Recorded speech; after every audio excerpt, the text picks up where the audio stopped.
And I'd actually like to start by giving a shout out to Antonia Huttenberg de Silva, one of the people who help make these kind of events possible. She does tireless work trying to connect people to people, discovering really awesome things that people are doing. And she has always been a fantastic colleague in the libraries for us, just so everyone knows. But at this time, it is my privilege to introduce Shuo Jim Huang, and his talk will be on the intersection of race and place matters. Jim is a fifth-year doctoral candidate in the Department of Health Policy and Management in the School of Public Health, researching systems, structures, and processes in health equity and mutual aid healthcare. He is also an appointee to the Montgomery County Racial Equity and Social Justice Advisory Committee, and he is the lead author of the paper in the Association of Historic Redlining and Present-Day Health in Baltimore, published in PLOS One. Huang and his doctoral advisor, Assistant Professor Neil Sehgal, took the homeowners loan corporation maps and publicly available maps and health data from 54 community statistical areas, and were able to collect and map and analyze Baltimore neighborhood indicators. Some of that data that was collected by Baltimore Neighborhood Indicators Alliance, and used statistical methods to analyze the intersections. I'm going to let Jim talk more about that right now. But before he does that, I do want to, of course, acknowledge that here at the UMD Libraries, we believe that it's important to create dialogue with those and honor those who have been historically and systematically disenfranchised. And the small thing that we can do is to acknowledge the truth that is often buried, because we are on the ancestral lands of the Piscataway people, who were among the first in the Western Hemisphere. We are on indigenous land that was stolen from the Piscataway people by European colonists, and we pay respects to Piscataway elders and ancestors. So we do ask you to take a moment to consider the many legacies of violence, displacement, migration, and settlement that brings us together here today. I don't believe we have any other STEAM salons coming up this semester, but if you like what you see and you love this idea, you can feel free to pitch us ideas, even pitch yourself if you have an idea as well. We do have more events coming up, and you can check those out on our library website. So now, without any further ado, I'm going to stop sharing the screen and turn it over to Jim, and I look forward to what he has to share with us. So thank you, Jim. Thank you, Drew. I will share my screen. Also, I need permission to share the screen, sorry. I can do that. My apologies. Thank you, everyone, for attending. If you do have questions, please feel free to put them in the chat, or if they're pressing, just feel free to ask me. I'm pretty, it's pretty easy for me to stop briefly in chat. You should have permission now. Yep, I have it. Thank you.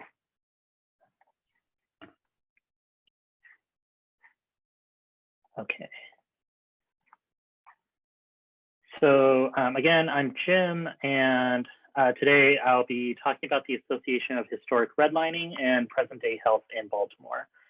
And the background image here is actually of our of two different maps of Baltimore, one from the 1930s and one from 2013. And as Drew alluded to, we'll talk a little bit about how those interrelate with each other. So overall, kind of first things first, you can all go home now, because redlining is still associated with health impacts today. Neighborhoods that were red and yellow lined in the 1930s are associated at the neighborhood level in the 2010s with lower life expectancy, higher age differentiated mortality between 15 and 84, increased teen pregnancy, increased presence of liquor outlets, so greater liquor outlet concentration, It was also, so yellow line neighborhoods were also associated with reduced first trimester prenatal care. And also health policy research can let us use novel open source data sets in unexpected ways. And I think that's something that's probably very relevant as we're thinking about sort of making research accessible. So as you can kind of see from this summary, in addition to health impacts, we're really looking at broad health impacts across the entire lifespan. So I want to start today with this map. This is the actual homeowner loan corporation map from the 1930s of Baltimore. You can kind of down in the center here, you can kind of see the harbor area. And I want to highlight specifically these two areas. One is blue and the other one is red. So the blue area today is called Govans. In the 1930s, it was rated as B8 or still desirable. It was a largely white middle class neighborhood, and there was the use of a lot of various housing policies and local policies to kind of keep it that way for a long time, including racially restrictive covenants. It also underwent a period of blockbusting, and especially in the 1980s, as a result, had a pretty large demographic shift. So by the time we get to 2013, Govans, which again had been a primarily white middle class neighborhood, is now about 90% African American. The median household income there is about $34,000, which is lower than Baltimore's median. And the life expectancy there is about 74 years. Closer to the city core is this area that includes Poppleton, the Terraces, and Holland's Market. University of Maryland's hospital is actually located there. And in the 1930s, it was listed as D4 or hazardous. And if you look at a lot of the language there, it's quite explicitly racist in how these categories were created. So it includes language like infiltration of Black people, as well as in yellow line neighborhoods of immigrants.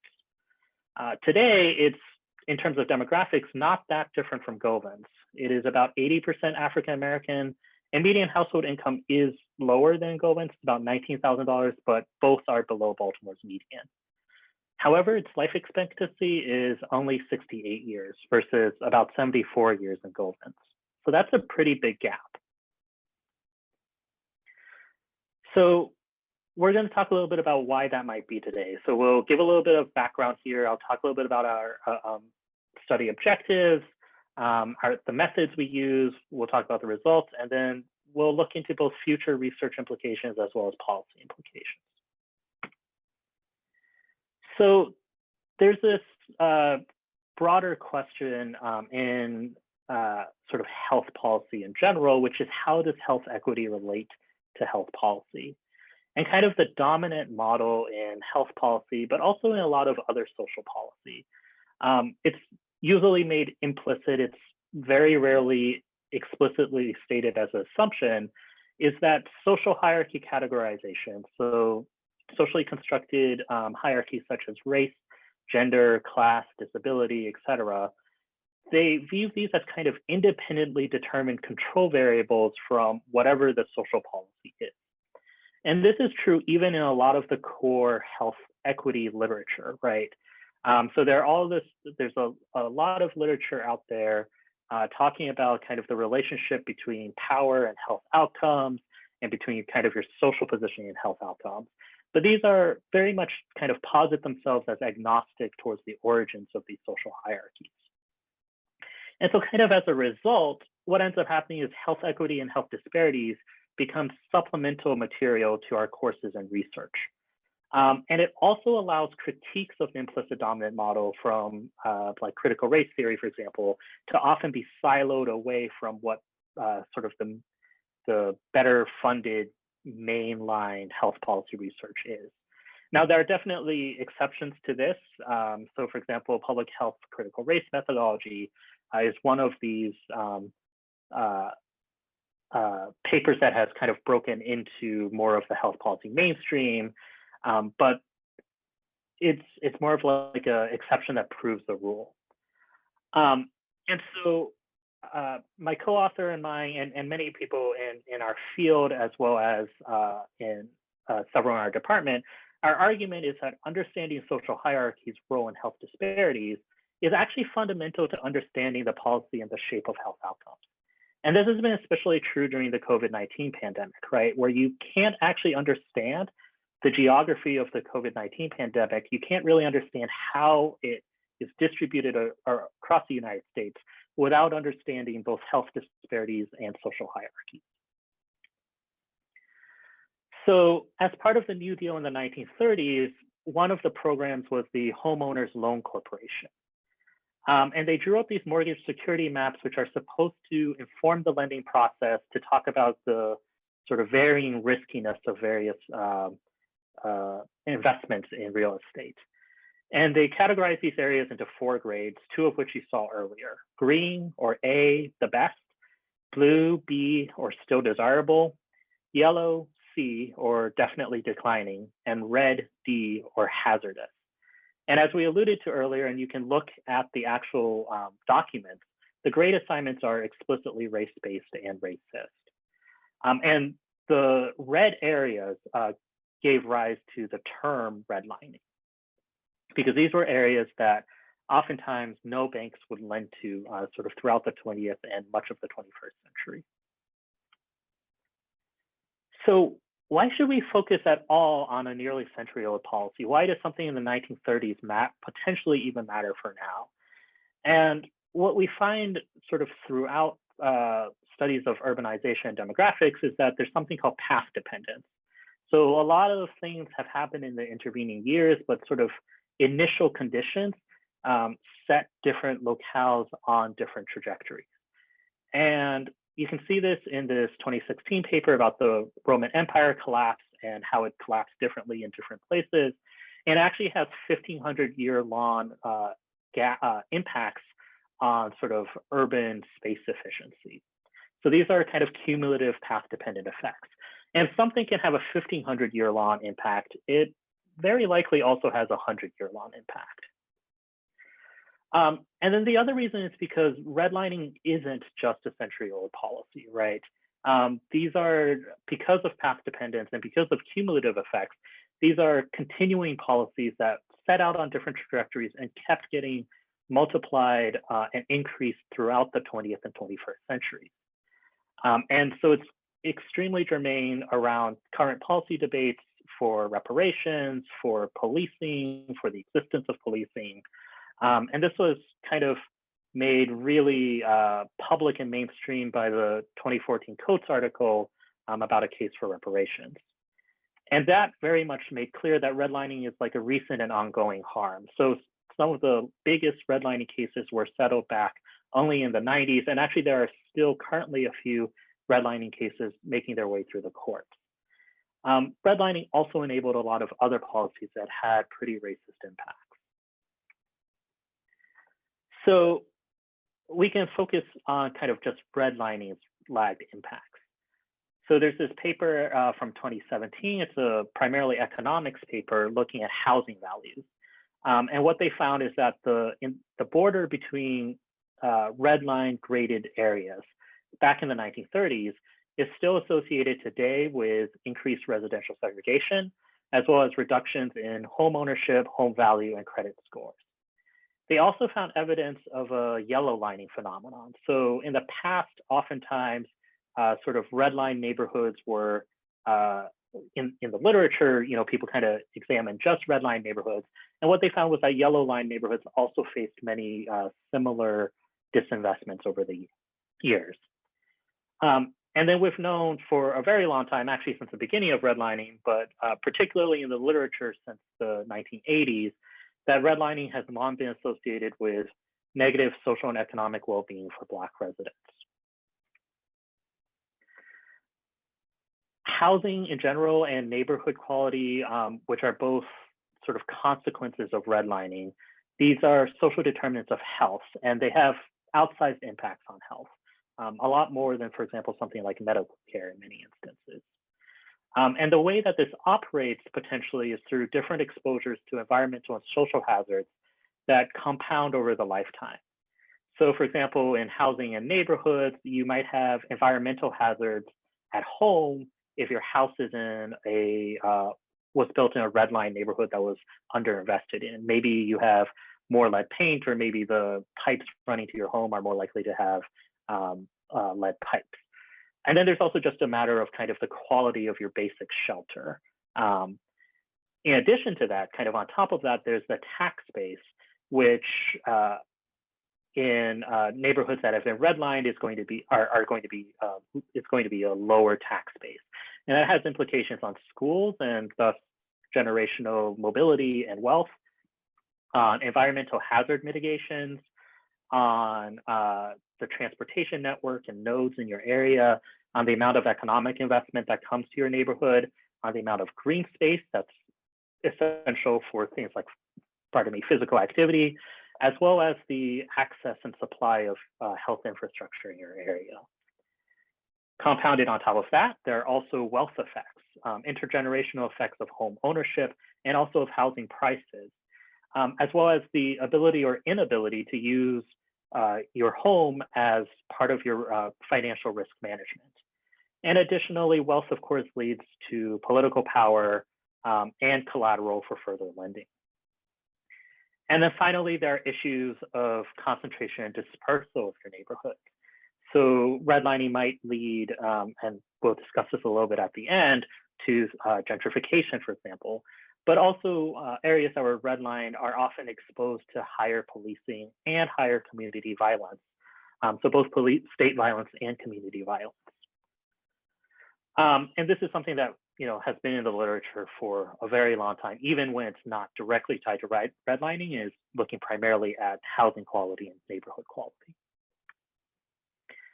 And so all of this leads to sort of redlining's direct impacts on health. And there's been a lot of really good work that's happened, particularly in the last 2 or 3 years, but also harkening back to work that's been around for 20 or more years, looking at other proxies for redlining.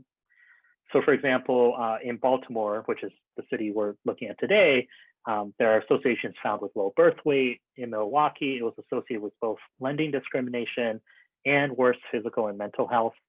In Massachusetts, with elevated risk for cancer diagnosis, even with present day economic and racial privilege. In many places with asthma, particularly childhood asthma, again in Baltimore, with green space and physical activity, with clustering and concentration of liquor stores. Importantly, with the siting of coal-fired plants, as we're thinking about environmental sustainability and climate change, as well as kind of the impact of pollutants on physical and mental health. And also unsurprisingly, with life expectancy and COVID-19. So some of the remaining gaps in the literature include sort of where in the life course. So a lot of these studies have kind of looked at one health impact, and we're really interested in sort of where it shows up across the entire life course. So one thing that's missing is age differentiated mortality. Another is just sort of health outcomes from birth to deceasement. And then because most past studies have only looked at redlining, kind of going off of the Aronson finding, we're also interested in yellow lining's effects. And the big difference is that the actual HOLC security maps are now digitized and publicly available, which is why there's been this boom of studies in redlining in the last couple of years, versus sort of proxies for redlining that had to be used in 20 or 30 years ago. So these are some really big changes, and that's driving the research right now. So our objective here is to examine whether these almost century-old redlining policies are still associated with disparate health outcomes today. We want to look at it at the community statistical area level, and we want to look at Baltimore because there's a national conversation around it, and there's availability of data both for redlining and health outcomes at the CSA level. And the reason that Baltimore is at part of the national conversation, so first, a little bit about demographics of Baltimore. It's about 500,000 people. It's primarily Black. Life average life expectancy is about 73.5 years, and median household is about 41,000. But then there's also this kind of political and policy context for the national conversation as well, particularly around Freddie Gray's murder, and the way that redlining is tied to lead poisoning, as well as kind of concentration of and exposure to policing. And so very much this is kind of one of these places where it's something that happens in many cities across the US, but was something that was kind of central to some of the uprisings in the early part of the 2010s.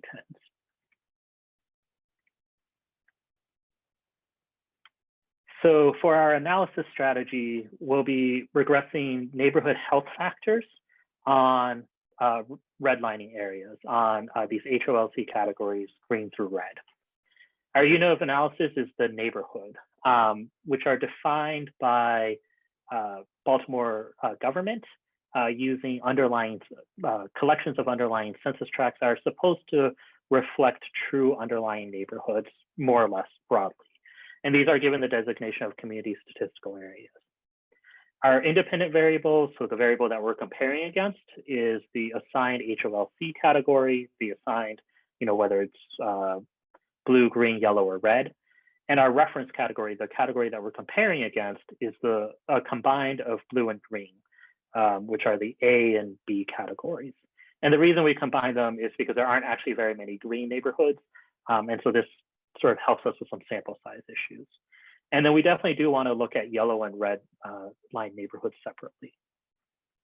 And our main dependent variable is life expectancy in years.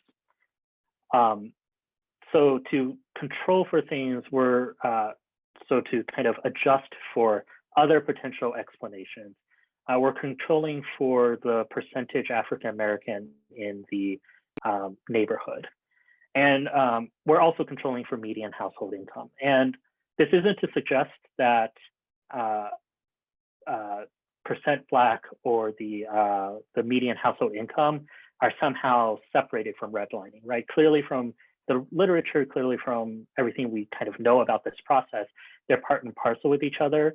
But when we add them into the model as controls, it helps us see sort of how redlining impacts and whether it's kind of directly through the risks that are imparted on Black residents and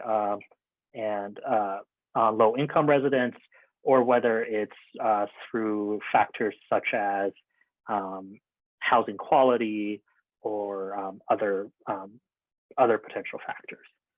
And then we also look at additional dependent variables because, again, we're interested in the entire life course. So, for example, we have 7 different age groups that we're looking at mortality in. We're also looking at a host of maternal and child health outcomes, including teen pregnancy, the percentage of births at term, the percentage of births at satisfactory weight, the percentage of births that had prenatal care in the first trimester, as well as elevated blood lead. And then we're also looking at some proxies for neighborhood quality, as well as kind of political power, which I'll get into towards the end, around liquor outlets and fast food outlets.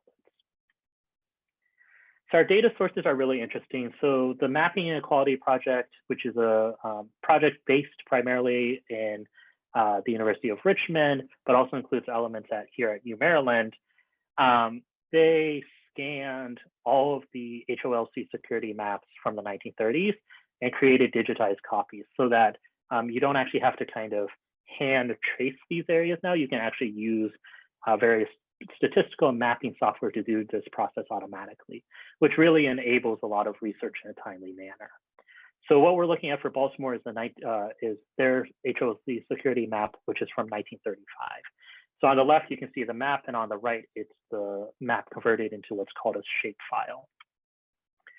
And then for neighborhoods and health, we go to the Baltimore Neighborhood Indicators Alliance, which is, again, a publicly available data source. And it's a governmental and non-governmental data collaboration. They have a really interesting data governance model where they're directly seeking input and governance from the communities that they are reporting data on. And they divide the city into these 55 neighborhoods. And we're looking at 2013 boundaries and data. We kind of did a model check later on with later data, it doesn't make a difference here. And then they track a lot of neighborhood indicators, many potentially related to health, including all of the ones that we are looking for. So here is data from Baltimore Neighborhood Indicators Alliance. This is the city of Baltimore, which many of you will kind of recognize the shape of. And on the right is a heat map of Baltimore neighborhoods by life expectancy, where darker blue is higher life expectancy and lighter blue or even white is lower life expectancy. So already you're seeing some kind of patterning here, right? There are some spots of blue kind of throughout the periphery, and then one very blue spot in the core, and then a lot of sort of white areas or lighter blue areas towards the core. We have to do some transformations here. I won't go into too much detail, but basically we have to project these maps onto a sphere, and then we have to sort of layer them on top of each other. And map projection, it's because maps come to us as kind of two-dimensional objects, but they really, they're supposed to represent something on a globe. And so you can see here the map on the left is square as we expect it to be, but on the right, you can see the corners are kind of distorted. And that's just because it's being cast onto a sphere. And then we're also, we have to kind of overlay these areas because the HOLC categories from the 1930s are non-cartographic with county lines, with census tracts, with whatever kind of modern day division that we use, they don't line up perfectly. And so what we do is we use a method called predominance, where we assign the category that's kind of the largest piece there. And this is something that's used across a lot of fields. For our statistical analysis, we use multiple linear regressions, and we have several models running at once. Our first model is just our plain life expectancy on HOLC categories. Our second model adds our controls of percent African American and median household income. We'll test for something called multicollinearity, and then we'll run our additional health outcomes. And then at the end, we also do something called sensitivity analysis, where we exclude neighborhoods that only had 25% coverage or less, just to make sure that we're not getting sort of edge cases where, only one street was redlined in the 1930s, but the neighborhood today is composed of several blocks. It's just kind of a way to check our biases and assumptions.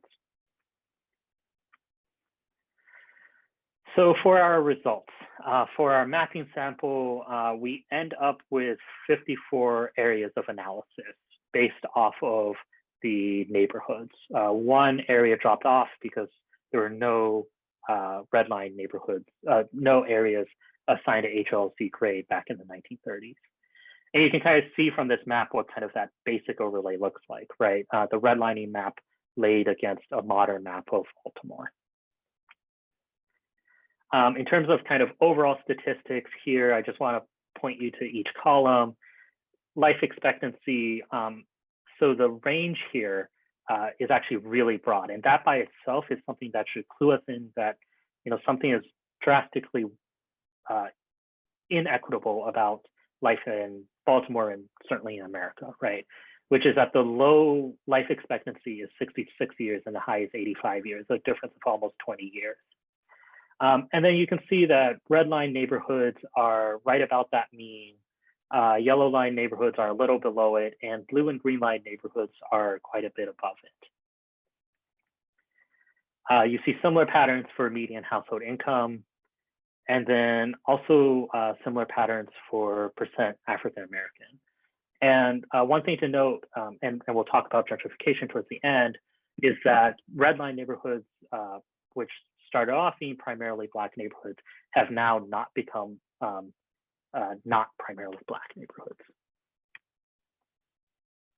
And then here is sort of the crux of our argument. And this is intersecting our life expectancy maps with our redlining maps. So on the left is the redlining map from the 1930s. And you can see the city core is redlined, while much of the periphery is green and blue lined. On the right, you can see the life expectancy gradient map that I showed earlier. And again, you notice some of those patterns. And then when you actually put them together in the middle, that's when the big picture becomes really clear. And what you can see here is that red and yellow line neighborhoods, by and large, for the most part, are still the areas that have low life expectancy in 2013. And blue and green neighborhoods, by and large, are still areas that have higher life expectancy in 2013. And again, this is, these are maps that are drawn about 80, 90 years apart from each other. So in our very first model, looking at yellow line neighborhoods compared to blue and green line neighborhoods, we find that they have on average, 5 fewer years of life expectancy. And for red line neighborhoods, they have on average 4 fewer years of life expectancy. When we add on our controls of median household income and percent African American in the neighborhood, we find that yellow and red line neighborhoods end up looking very similar. With yellow line neighborhoods still having around 5 years reduction in life expectancy compared to blue and green, and red line neighborhoods with also around 5 years reduction. So this is a really big reduction. Our R squared here is 73%, which means that it accounts for about 70% of this difference that we see. And then variance inflation factor, which is just answers a potential critique of did we try to add too many things into the model, is 2.2, which is relatively low, so it's probably not an issue. Now we start to jump into some of our health outcomes kind of across the lifespan. So here we're looking at age differentiated mortality. And so this first column here is just looking at yellow line neighborhoods. And what you find is in yellow line neighborhoods, again, this is compared to blue and green, as you increase in age, you have more deaths per 10,000 people in each age group. So for example, in the 15 to 24 year group, there are 5 additional deaths per 10,000 compared to blue and green. But when you get up to 65 to 84-year-olds, you're finding 75 additional deaths per 10,000 people. Similar effects in red line neighborhoods, again, changing pretty, with the change happening primarily by age. For maternal and child health outcomes, we find teen pregnancy, greater rates of teen pregnancy in yellow and red line neighborhoods compared to blue and green line neighborhoods. And then we also find reduced first trimester prenatal care for yellow line neighborhoods. And we kind of find that general direction for red line neighborhoods, but it's not statistically significant. And we don't find statistical significance for any of the other maternal child health outcomes either. For neighborhood liquor stores and fast food, for liquor stores, both yellow and red line neighborhoods are more liquor stores per 1,000 residents. But we don't find a similar effect, at least not statistically significant, similar effect for fast food residents, fast food outlets per 1,000 residents. And then for our sensitivity analysis, again, where we exclude neighborhoods that don't have a lot of coverage, we end up excluding mostly yellow line neighborhoods and then one each of the others. And we find basically no change. So here it's 5.8 year reduction with the yellow line neighborhoods excluded for yellow line neighborhoods, and now it's before it was about 5.4. Similarly for red line neighborhoods. If anything, the effect has actually gotten stronger, but this is not sort of our primary model. Okay, so what does this all mean? What it means is, as stated at the beginning, life expectancy is still associated with both red and yellow HLC categories. And we're also finding age differentiated mortality basically throughout the entire lifespan, right? In adulthood, between ages of 25 to 84. And that differentiated mortality is especially driven by those aged 65 to 84. And that's really important as we think about sort of the impact of things like residential segregation, discrimination, and how these things are often cumulative effects over a lifetime. This also lends support to a lot of other recent findings around the association of redlining and health, that it impacts life expectancy, liquor store concentration, and elements of maternal and child health outcomes. Unlike other authors, we didn't find an association with low birth weight. However, there's a couple potential reasons for this. One is that we're using these neighborhood areas, which kind of reduces our sample size and reduces our ability to differentiate between them. The other reason is that we might have there may be other mechanisms at work here. So for example, a group looking in Milwaukee found that infant mortality was more associated not just with redlining alone, but with sort of redlining plus population displacement plus current investment patterns, which is something that we weren't able to test in our current paper. So some of our limitations include the potential for ecological fallacy using neighborhoods instead of individuals, but also there might be a difference between a house that is in a redlined area versus a neighborhood that is belonging to, you might live in a house that was not in a redlined area, but your house might belong to a neighborhood that was in a redlined area. And the difference there might be a difference between sort of housing quality on your family versus housing quality plus environmental factors in the neighborhood, such as access to healthcare. Our second limitation is that we're limiting our study scope to Baltimore. So it means that we can't directly generalize to the broader population. But as I mentioned earlier, there are some very good reasons to study Baltimore in finer detail. And then our last limitation is the passage of time. And that includes a lot of changes to the social and built environment. It includes phenomenon like gentrification, displacement, and it doesn't account for things like length of residence, neighborhood or city outmigration. But this is actually, sorry, I'm just going to return to the results for a second. So for example, this area 28, sort of in the middle here, right? The Inner Harbor area is one of these places that was definitely redlined, but because of things like gentrification now has a very different demographic makeup and much higher life expectancy. And that actually kind of gets to, it's a limitation of the paper, but it sort of reinforces our point, which is that this is about path dependence, right? But it does leave open a question about whether it's differing resource characteristics or kind of how the demographics of displacement and concentration and how that sort of follows people sort of wherever they end up moving, regardless of the sort of point in time housing characteristics. So what this means for future research, first of all, we want to look at kind of more finer resolution. We want to look at sort of smaller units such as census tracts or blocks. We are interested in nationwide demographic changes. One interesting thing we're looking at right now is tying it to fully available census records to the 1950s.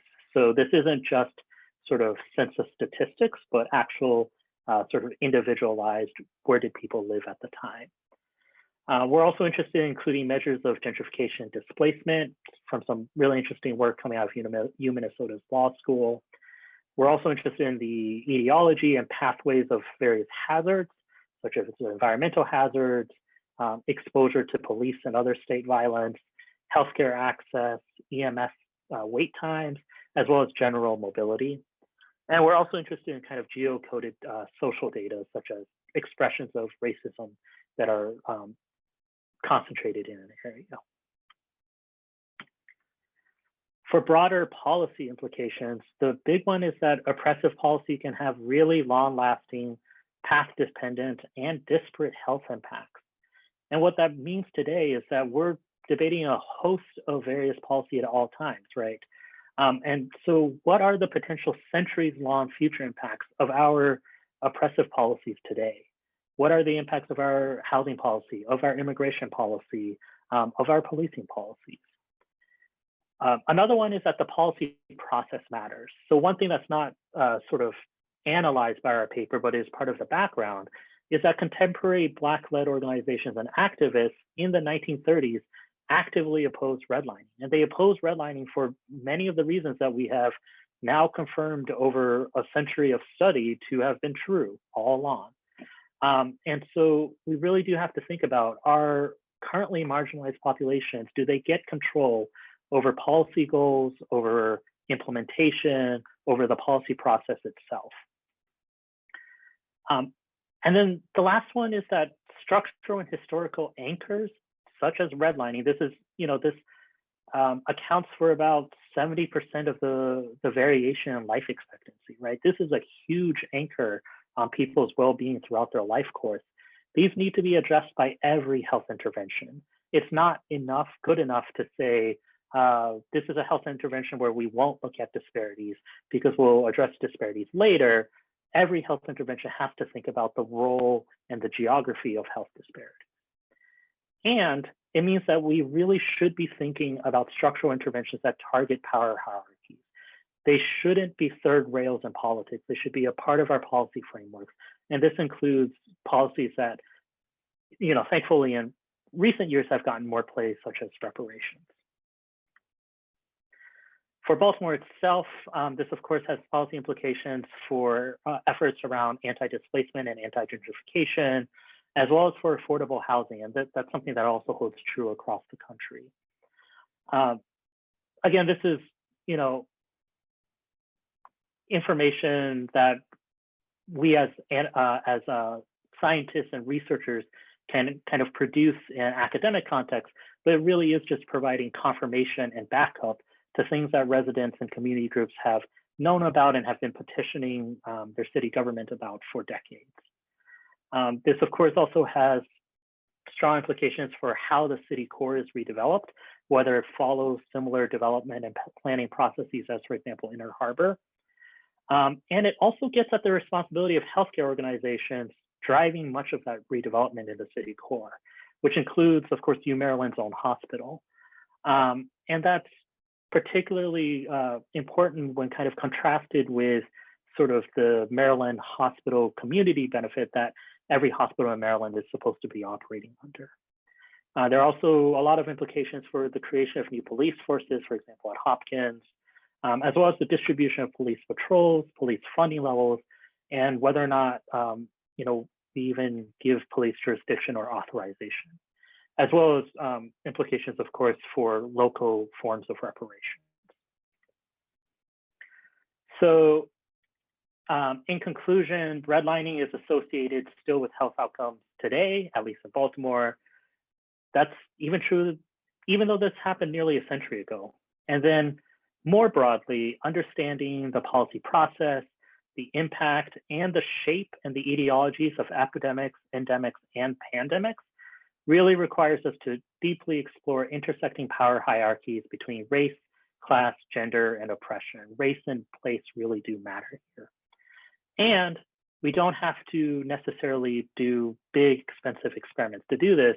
We can use novel, publicly available data sets to explore these phenomena.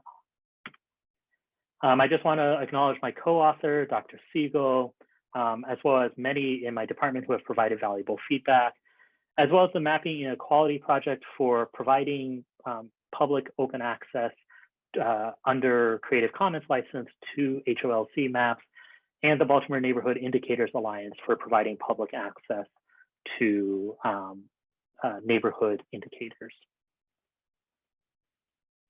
So if you have any additional questions beyond what we talked about today, if you think of anything, please reach out to me. And this is also the paper link. Thank you, and I'm happy to chat or take questions. Great, thank you, Jim.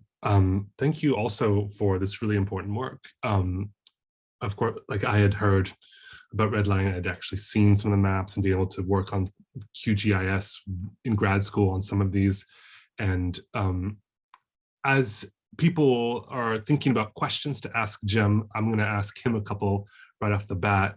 Feel free to put some of the questions in the chat, or raise your hand and you can unmute yourself. Actually, probably put them in the chat. Put them in the chat and we will interface with that. When was the first time that you saw one of these maps, Jim? And when and what kind of how were you first introduced to this big problem? Yeah, that's a really great question. So when I saw the maps, it's actually different from when I was sort of educated about the problem. And I didn't actually see a map until I believe around 2017 or 2018, when there was I believe a news story or some other thing that kind of highlighted the work that University of Richmond was doing. And sort of seeing like maps for every city, almost every city. There's some key missing ones. For example, unfortunately, the map covering like Washington, D.C., Montgomery County, Prince George's County has been lost, which is really unfortunate. Oh, apologies. I didn't realize my video was, there are some unfortunate like kind of missing pieces of this, right?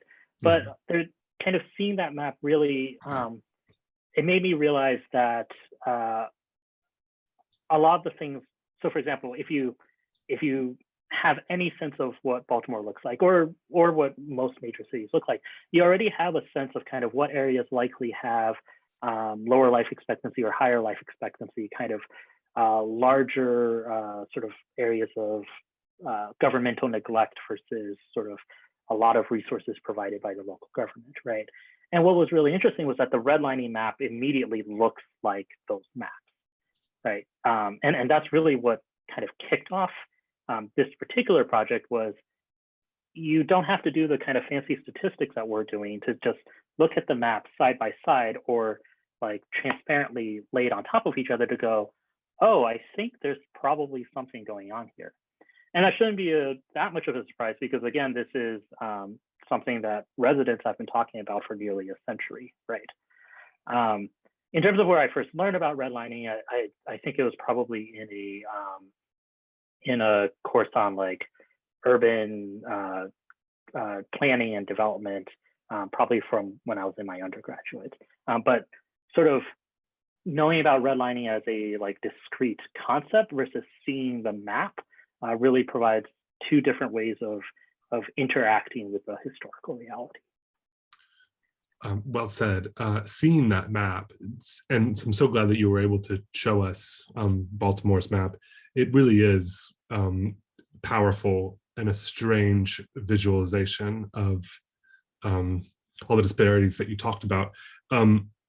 One of the other questions that I kind of, the large question that I want to ask you is, especially nowadays when critical race theory is being demonized and stigmatized in ways that are kind of baffling, but also very unhelpful to your work, actually, what do you think is one of the best ways that you've seen, or in your opinion, to kind of get more exposure, to expose your work, to show people that redlining is a prime example of structural racism? Yeah, I think that is a very, very good question. So I think there are a couple of pieces to that, right? One is that sort of I find personally one of the better ways, particularly of those of us who have kind of a relative racial privilege with regards to critical race theory, is to actually be completely unapologetic about the fact that we are teaching critical race theory, that we are using critical race theory in our work. I don't find much value in saying, oh no, my work here is not related to critical race theory, right? People trying to ban it are trying to ban something that doesn't exist. They are trying to ban something that very much does exist, something that is an extremely valuable tool and that should be taught because it is something that helps us understand the geography and of our society, right? This is something that makes it impossible for us to actually understand any of our institutions and social systems without it. And so I think there's a very real disservice to say sort of the work that I'm doing isn't critical race theory, therefore you're trying to ban something that doesn't exist. Rather, it's to say, no, they are trying to ban something that very much does exist. They are banning it exactly for the reasons why they say they're banning it, which is that there's a danger to policies that have been oppressive for a century or more, policies that certain groups want to see continue, by sort of muting all of us and stopping all of us from talking about a really key core concept. The other element, other aspect of this is that not everyone has the relative racial privilege that I do to be able to talk about it as openly. And so I think there are ways that we can, for example, set up seminars and salons and teach it in the classroom that sort of protect those whose freedom of speech has been reduced here. At the same time, I think there's a lot of movement to try to ban it. I think in the broader public, particularly after the uprisings in 2020, as well as the sort of entire presidency that we just came out of, there's actually a lot of appetite, if not necessarily for the term critical race theory, but for many of the underlying theoretical components and concepts. Because again, you can't really understand, what life expectancy looks like geographically in Baltimore without understanding critical race theory, right? And you can't understand sort of any of these other big material aspects of how life is organized in our society without looking at critical race theory. I would agree, of course. I think it's just a really, really important concept that I'm surprised when I still encounter people who don't know about it. And I think that's part of the problem. And I loved how you opened with the kind of that Roman history analogy where impact can be seen for over 1,000 years. Of course, this kind of impact can be still seen. And I think part of the problem is that kind of that amnesia that Americans have about history, first of all, and then, like you were just talking about, wanting to suppress some of the more progressive kind of ideas about how to understand the society that we live in, how to understand some of the problems. And so I appreciate that. I do have a technical question. I don't see any questions right now in the chat, but feel free to put those in the chat, people, if you have those, or in the Q&A. The technical question that I didn't understand, that maybe other people didn't as well, was when you said something about R squared in model 2. What does R squared mean when it comes to analysis?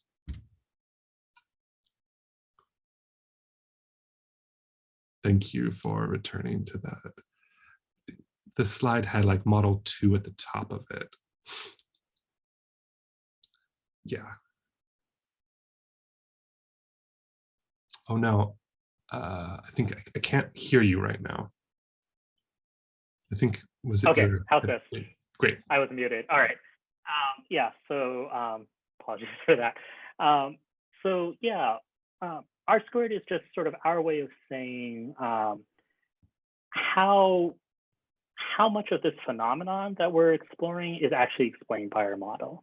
And this is to sort of address the underlying critique of a lot of the sort of models that come out of not just our field, but sort of various scientific enterprises in general, right?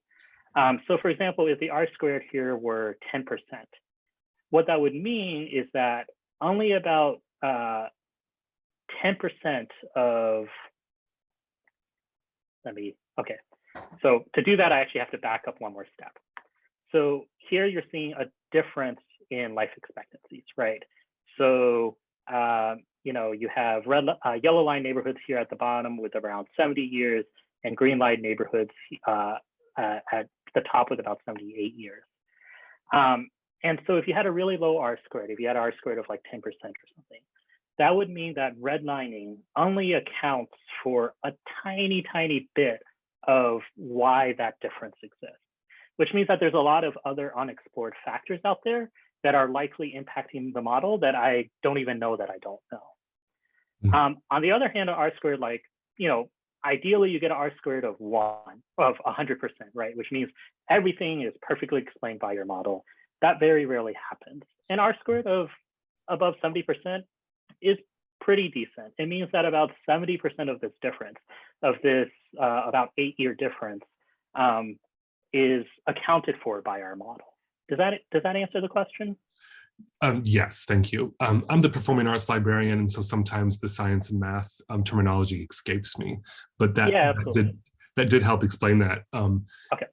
And like you said, it kind of goes back to kind of your original idea of like when we just overlay some of these maps now from then and now, like it kind of explains itself, that seems to correspond with how the colors did kind of overlap in the same kind of range. Yeah, absolutely.